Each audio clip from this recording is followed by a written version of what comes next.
कार्तिक का महीना प्रारंभ हो जाएगा, कार्तिक पूर्णिमा तक चलेगा। भाग्य पलट ही नहीं रहा, बिल्कुल भाग्य ना पलट रहा। तो कार्तिक के महीने का एक नियम बना, कार्तिक के महीने का एक नियम बना लो। कार्तिक के पूरे महीने में एक बेलपत्र, मंदार का एक पुष्प और एक शमी पत्र, ये 3 चीजें जब आप भगवान शंकर को जल चढ़ाने के लिए शिवालय में जाएं, जल चढ़ाने के बाद ये तीनों चीजें, सबसे पहले चढ़ेगा बेलपत्र, फिर चढ़ेगा मंदार, उसके बाद चढ़ेगा शमी पत्र। ये तीनों चढ़ाकर बाबा के दरवाजे पर प्रणाम कर कर रोज आओ। चढ़ाया हुआ जल थोड़ा सा द्वार पर छीटो। 1 महीना कार्तिक का महीना पूरा कर कर देखना। 1 महीने के बाद आप खुद कहोगे कि मेरे बाबा ने इतना भंडार भर दिया कि मेरी झोली में संभला नहीं। कार्तिक के महीने में पूर्णिमा से पूर्णिमा के बीच में जो सोमवार पड़े, प्रदोष पड़े, शिवरात्रि पड़े, प्रयास करना। अगर बहुत कष्ट की जिंदगी चल रही हो तो शिवरात्रि, प्रदोष और जितने सोमवार पड़ रहे हो कार्तिक में 4-5 जो सोमवार पड़े, उसमें एक बेलपत्र अशोक सुंदरी वाली जगह पर और शमी पत्र देवादिदेव महादेव के ऊपर, ये 2 जगह पर अवश्य चढ़ा। 1 महीने में जितने सोमवार पड़ जाएं और प्रदोष पड़े और मासिक शिवरात्रि पड़े, उसमें अवश्य चढ़ा। बेलपत्र कहां चढ़ाना है? जम के बोलो जरा। अशोक सुंदरी की जगह। और शमी पत्र कहां चढ़ाना है? देवादिदेव महादेव के ऊपर। एक बार चढ़ाकर देखो, आपके जीवन का जो आनंद है, जो अपने हृदय की कामनाएं हैं, अपने हृदय के भाव हैं, कार्तिक का जो महीना है भगवान षडानंद कार्तिकेय जी के लिए मूल है। इस षडानंद कार्तिकेय जी ने जब तारकासुर का संहार किया था, तारकासुर को जब मार दिया था, तो 33 कोटि देवताओं ने षडानंद कार्तिकेय जी को वर प्रदान किया।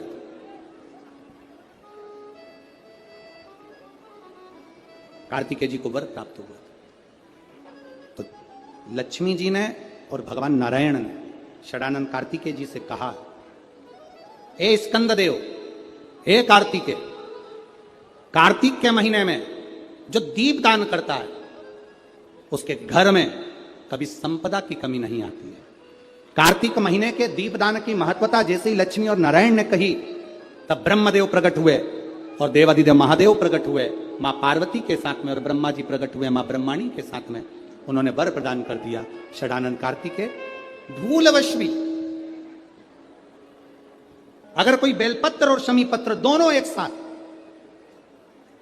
आपकी बहन अशोक सुंदरी और आपके पिता देवादिदेव महादेव को शमी पत्र जो समर्पित कर देगा, षडानंद कार्तिकेय इस कार्तिक के महीने में देवादिदेव महादेव कहते हैं उसके यहां कुबेर का भंडार शिव भर देते हैं। एक शमी पत्र, फिर समझिएगा, ये जो बेलपत्र है ये आप समर्पित करेंगे अशोक सुंदरी वाली जगह पर। कहां समर्पित करेंगे? अशोक सुंदरी की जगह। और शमी पत्र आप समर्पित करेंगे देवादिदेव महादेव के ऊपर।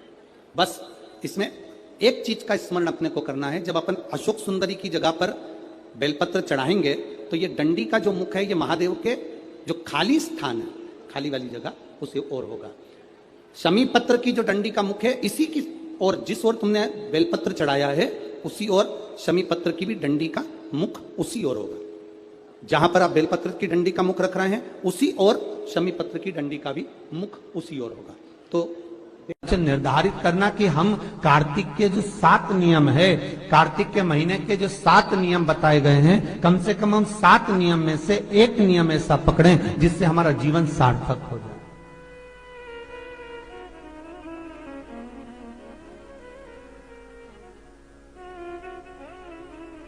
आप भले 7 नियम नहीं कर रहे कार्तिक के, भले एक नियम करो, पर वो नियम हमारा पूर्ण चलना चाहिए, उसकी नियम की पूर्णता पूर्ण होना चाहिए।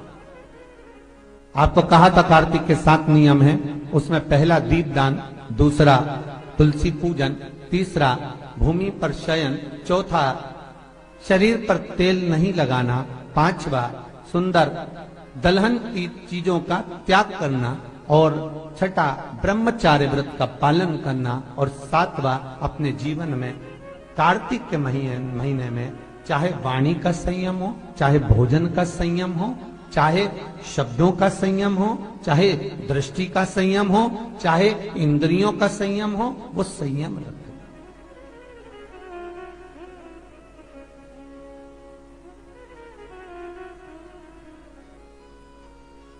वो संयम धारण करना।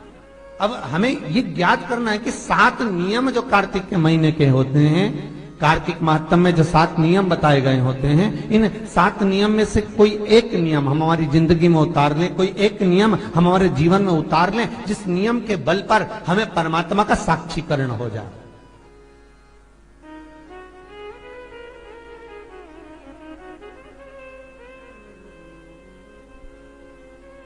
कोई एक नियम। अगर आप दीप दान कर रहे हो कार्तिक के महीने में, प्रतिदिन आपने 1 महीना तक दीप दान करा महाराज, तो ये भी आपका एक नियम है।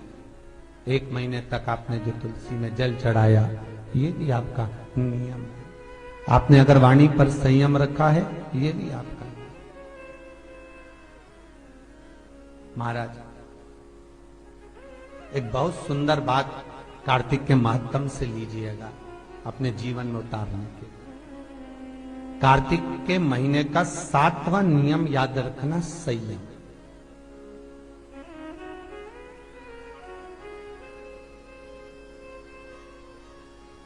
किस समय पर किस चीज का संयम होना चाहिए, ये हमारे कार्तिक का महीना प्रारंभ हो जाएगा, कार्तिक पूर्णिमा तक चलेगा।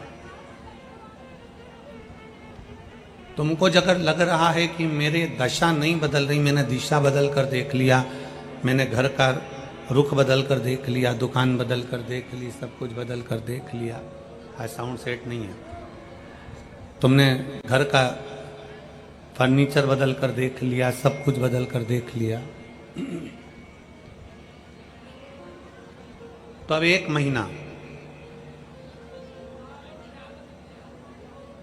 महीना शरद पूर्णिमा से लेकर कार्तिक पूर्णिमा तक एक नियम बना लो। 1 चावल का दाना, केवल 1, ज्यादा नहीं, केवल 1 चावल का दाना, जो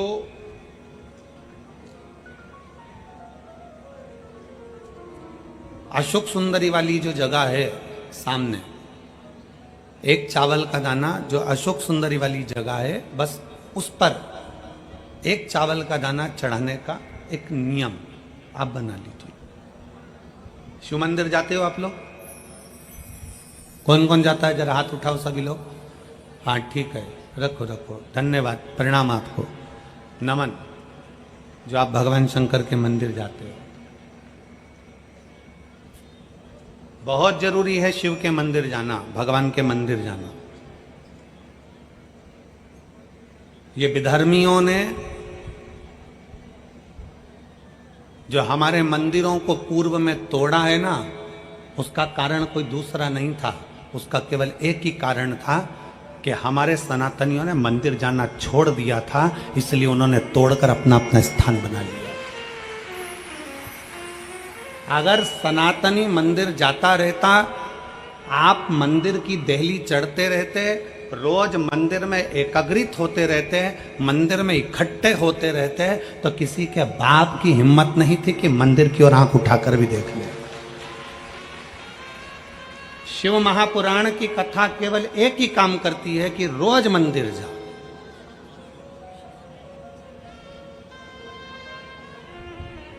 शरद पूर्णिमा से लेकर कार्तिक पूर्णिमा तक के बीच में एक नियम बना लो कि मैं जल चढ़ाने रोज जाती हूं, 1 चावल का दाना मैं अशोक सुंदरी वाली जगह पर समर्पित करूंगा, केवल 1।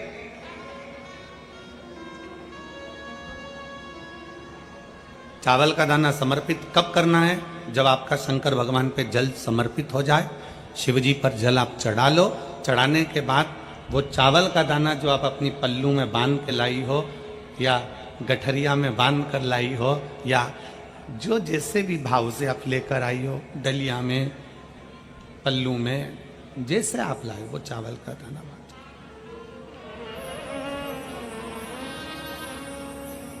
उस एक चावल के दाने को 1 महीने तक आप रोज एक चावल का दाना लेकर जाओ, रोज चढ़ाओ अपनी कामना कर कर। बाबा मैंने दिशा बदल कर देख ली, दुकान बदल कर देख लिया, व्यापार बदल कर देख लिया, घर बदल कर देख लिया, काम बदल कर देख लिया, पर मेरी दशा नहीं बदल रही। अब ये मैंने चावल का दाना, चावल का मतलब होता है अक्षत।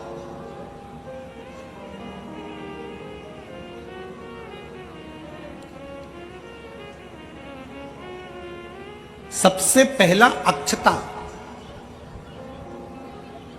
सबसे पहला अक्षता स्वयं अन्नपूर्णा महारानी काशी में विराजमान होकर नंदी पर बैठ कर आए हुए देवाधिदेव महादेव की साक्षी में कहती है। स्वयं अन्नपूर्णा महारानी काशी की पवित्र भूमि पर नंदी पर बैठ कर आए हुए भगवान शंकर से कहती है, भोले बाबा, हे शिव, हे शंकर, हे विश्वनाथ, विश्व का भरण पोषण करने वाले हे विश्वनाथ, मैं आपको क्या दूं?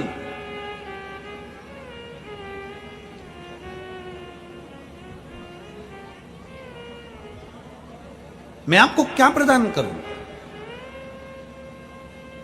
अन्नपूर्णा महारानी कहती है कि मैं आपको क्या दूं जिससे संपूर्ण ब्रह्मांड का कल्याण हो जाए और आपकी कृपा दृष्टि मुझ पर हो जाए और मेरी भी दशा बदल जाए। मैं आपको क्या दूं?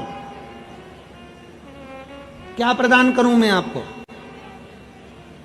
दुनिया के लोग कहते होंगे कि भगवान को सोना देना, चांदी देना, हीरा देना, पन्ना देना, रतन देना, आभूषण देना कल्याण का अंक कहता है। अन्नपूर्णा जी कहती हैं कि मुझे आपको क्या प्रदान करूं? भगवान शंकर मुस्कुरा कर कहते हैं, अन्नपूर्णे, केवल एक अक्षता तुम मुझे देती है तो मैं तुझे तेरी दशा भी बदल सकता हूं और तेरी दिशा भी बदल सकता हूं, तुझे अन्नपूर्णा माता के स्वरूप में पुजवा भी सकता हूं। एक अक्षत का दाना,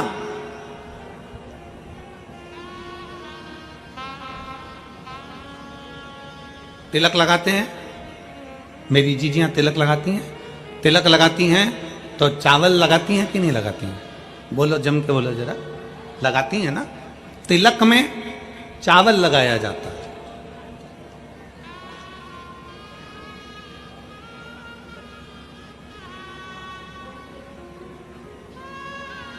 चावल का मतलब क्या होता है?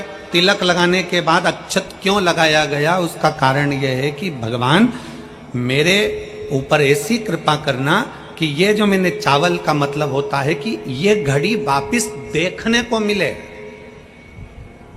आज मैं अगर यजमान बना हूं, आज अगर मैंने आज पूजन करी है, आराधना करी है, यज्ञ करा है, अनुष्ठान करा है, देवी जी की प्राण प्रतिष्ठा करी है, मैंने कोई हवन करा है, पंडित जी ने तिलक लगाया, चावल लगाया। चावल का मतलब है कि ये बार बार जजमान बनता रहे, ये बार बार ऐसी कृपा भगवान करे कि इसके ऊपर ऐसी करुणा हो कि ये बार बार कथा कराते रहे, ये बार बार यज्ञ कराते रहे, ये बार बार अनुष्ठान कराते रहे। अक्षत का मतलब पुनरावृत्ति, बार बार हो।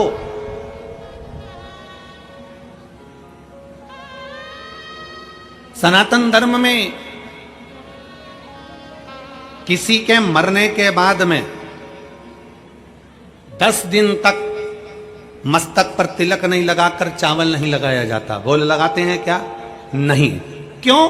क्योंकि हमारा सनातन धर्म कहता है कि ये जो घटना घट गई, अब भगवान इस घटना के बाद दूसरी घटना ना घटाए, इसलिए चावल का प्रयोग ही नहीं, अक्षत का प्रयोग ही नहीं। मस्तक पर तिलक के बाद फिर चावल नहीं।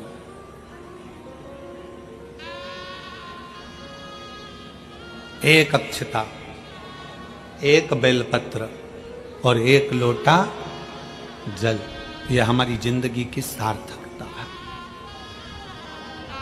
एक अक्षत, एक बेलपत्र, एक लोटा जल, यह हमारी जिंदगी की सार्थकता है।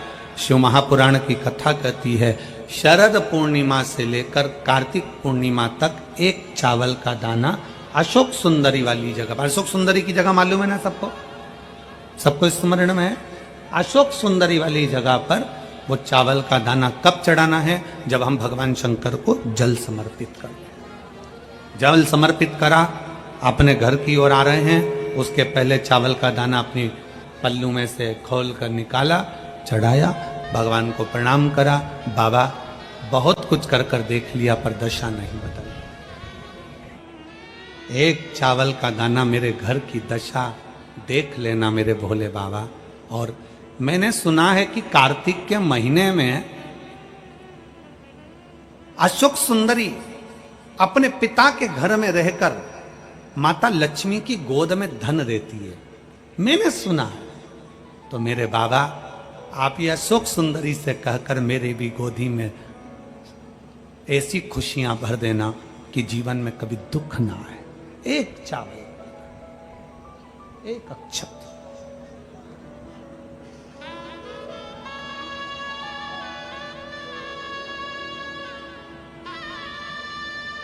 विश्वास, भरोसा शिव तत्व की ओर। जब हम अपने भरोसे को दड़ी बना लेते हैं, जब हमारे विश्वास को हम दड़ी बना लेते हैं, जब हमारे भरोसे को हम प्रबल बना लेते हैं, तो शिव क्यों ना सुने? शंकर कैसे ना सुने? शिव महापुराण की कथा कहती है,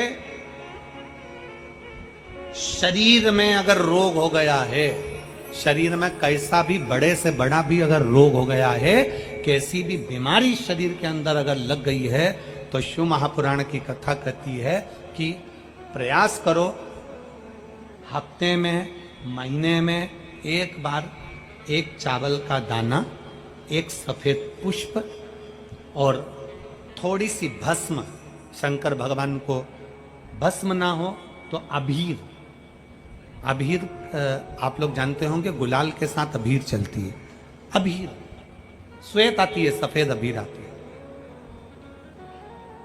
अबीर भगवान शंकर को समर्पित करो।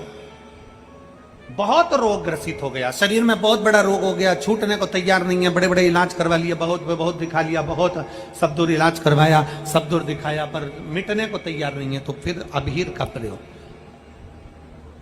एक चावल का दाना, एक श्वेत पुष्प और अबीर भगवान शंकर को समर्पित कर, शिव को समर्पित।